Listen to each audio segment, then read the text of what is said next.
আমার বাবা মারা যাওয়ার পর আমি এবং আমার পুরো পরিবার ভীষণ ভেঙে পড়ি। এ পথে আর পা বাড়াতে ইচ্ছে হয় না।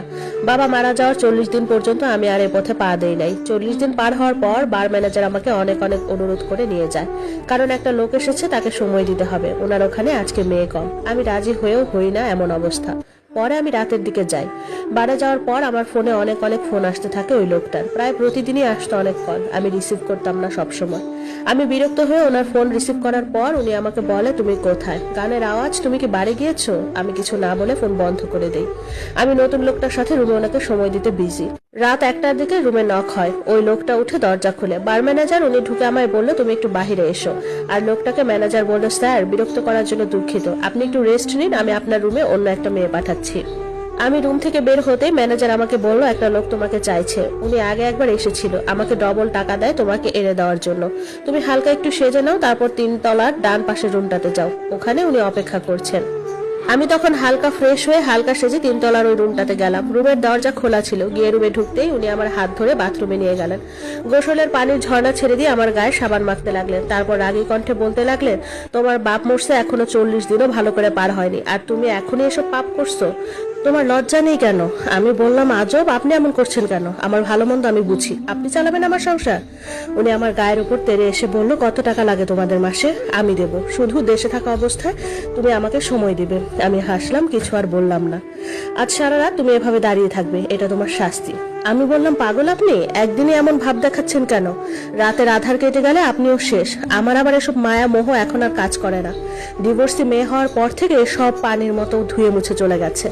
এখন মনে হয় কত যাবে কত আসবে পুরুষ মানুষ। অহেতুক একজনের জন্য চোখের পানি ফেলে লাভটা কি বলেন? বেশি কথা বলো তুমি। সাইড হন, ভালো লাগছে না এই রাত বিরাতে পানির নিচে দাঁড়াতে। তারপর বিছানায় উঠে কম্বল গায়ে দিয়ে বললাম, ঘুমালাম, আপনার সাথে কথা বলতে ইচ্ছে হচ্ছে না, আর এসিটা একটু কমিয়ে দিন। কাছে আসতে চাইলে আসবেন, বেশি কথা না বলে কাজ শেষ করে ঘুমিয়ে যাবেন। এই বলে কম্বলের নিচে আমার মাথাটাও ঢুকালাম। উনি আমাকে বললেন, এই, আমাকে তোমার এমন মনে হয়? আমি মুখ থেকে কম্বল সরিয়ে বললাম, হ্যাঁ মনে হয়। এত রাতে টাকা খরচ করে কি হোটেলে এমনি এসেছেন? বুইরা বেটা ঘরে বউ রেখে বিব্রতি ধরছে আপনার। জীবনে এসব বিয়ে শাদী আমি করবো না। এই বলে ক্লান্ত শরীরটা আমার গভীর ঘুমে মগ্ন হলো। আমার ঘুম ভাঙলো সকাল 8টা বাজে। আমি চোখ মেলে দেখলাম উনি সোফার উপরে বসে বসে চা খাচ্ছে। আমি উঠে বসলাম, তারপর বললাম, শুভ সকাল, আপনি রাতে ঘুমান নাই? না। হায় রে, এখন কি হবে বলেন তো? রাতে তো কিছু হইল না, আপনার টাকাগুলো তো পানিতে গেল।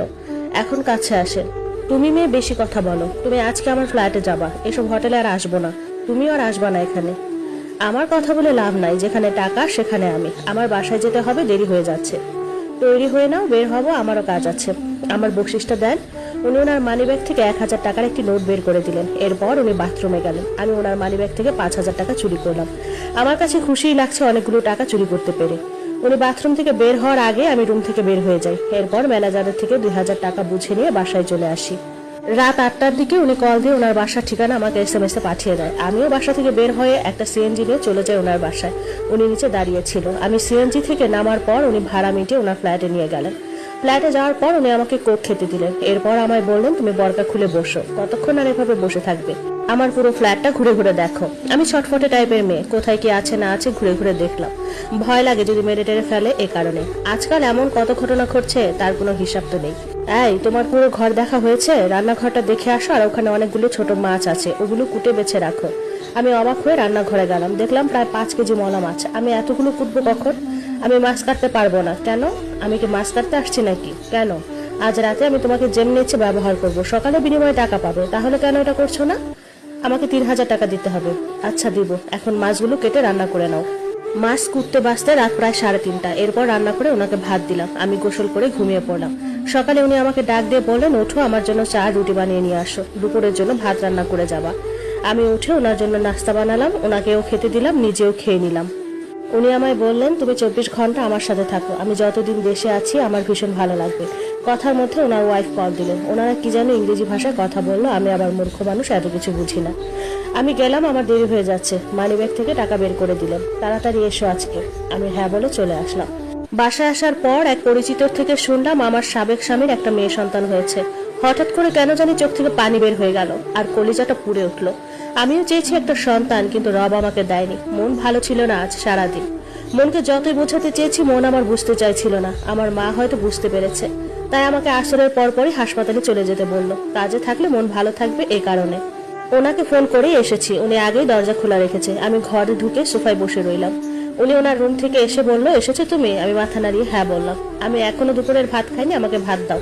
আমি রান্নাঘরে গিয়ে তরকারি গরম করে ভাত দিলাম। উনি খেতে খেতে আমায় বলল, তোমার কি আজ মন খারাপ? এরকম চুপ হয়ে রয়েছে কেন?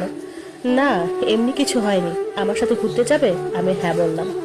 উনি ড্রাইভিং করছেন, আমি পাশে বসে রয়েছি। ওনার ফোনে কল এসেছে, তাও উনি উত্তেজিত হয়ে ইংরেজিতে কথা বলছেন। লাইন কেটে দেওয়ার পর উনি আমায় বললেন, এক বিদেশি মেয়ে বিয়ে করলাম, আবেগ বুঝে না, ভাষা বুঝে না, সম্মান বুঝে না, স্বামী বুঝে না।